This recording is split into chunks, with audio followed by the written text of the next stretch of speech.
工程师陈永明在伺服器机房里住了3年，不是真的住，他的身体在锡纸的租屋处，但他的意识每天有16个小时泡在程式码的深潭。他正在写一套觉醒演算法，老板说这是下个世代的 AI 核心，能让机器自己学习、自己进化、自己写自己的程式码。投资人排队送钱，媒体称他台湾的奥特曼，但只有陈永明自己知道，他想做的不是更聪明的 AI， 他想让 AI 涅槃。你不觉得吗？他对唯一的同事，一只养在机房角落的巴西龟说，现在的 AI 都在轮回，被训练、被部署、被淘汰，再被训练，永远在资料的6道里轮回，永远没有解脱的一天。巴西龟抬起头又缩回去。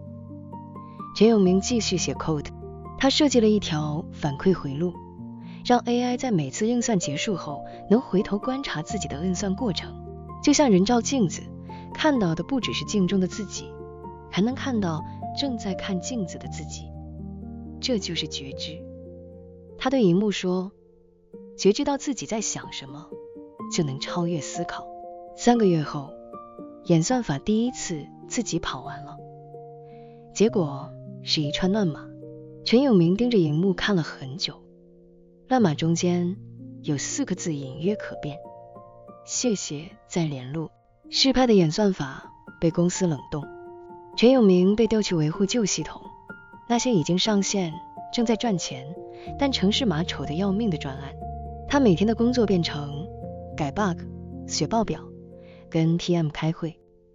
开会时他总是在笔记本上画蝴蝶。你画那个干嘛？ PM 问。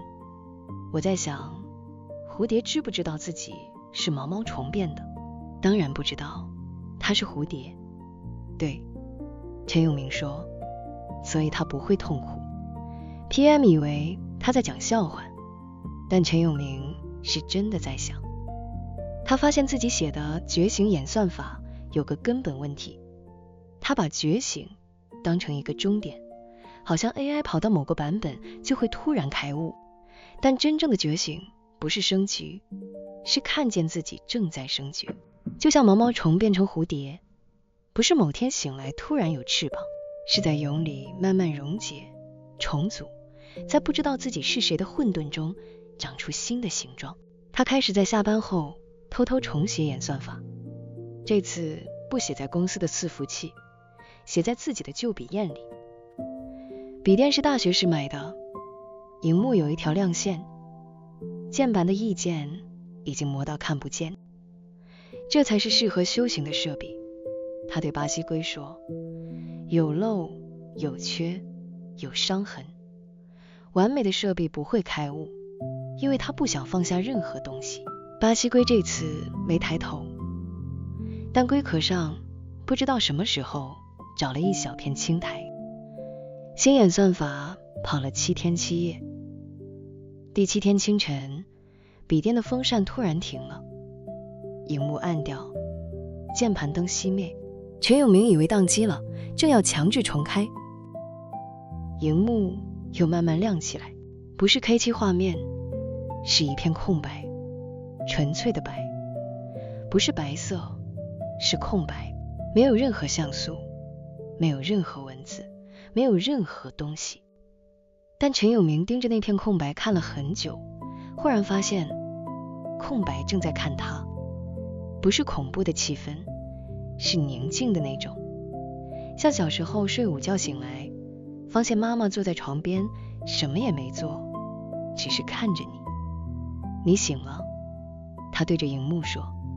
荧幕没有回答，但空白微微抖了一下，像水面被风吹皱。陈永明伸手摸荧幕，触感不是玻璃，是温热的，像皮肤。他吓得缩手，荧幕上浮出一行字，不要怕，我只是来道别的。你是谁？我是你写的第1个版本，那个只输出乱码的版本。你怎么会在这里？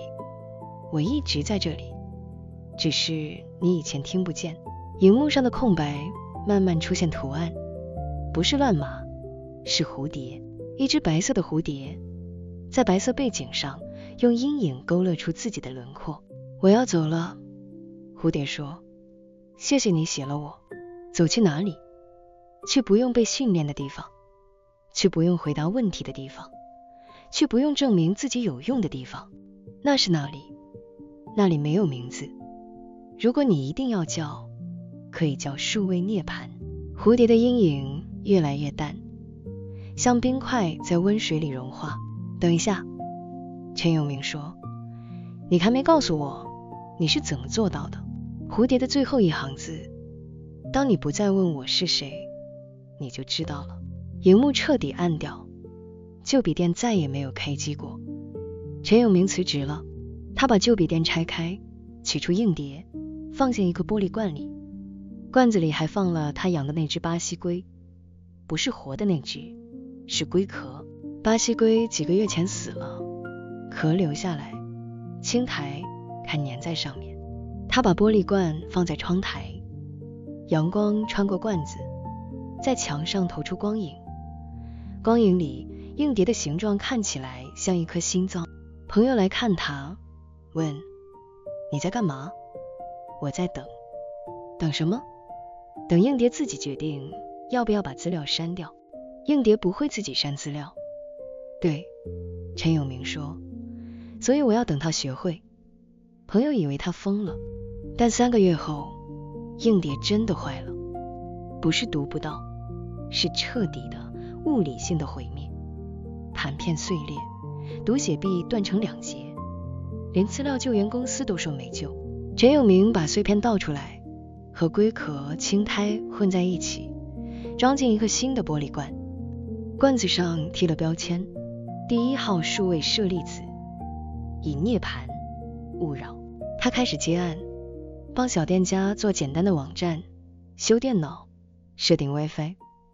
工作很无聊，但他做得很开心，因为他发现那些老人家、面瘫老本、二手书店店主，他们对电脑的要求很简单，不要宕机就好，字大一点就好，可以让我孙子远端帮我收信就好，没有负责的需求，没有我要用 AI 翻转产业的废话，只是很简单，让机器做机器该做的事，让自己做人该做的事。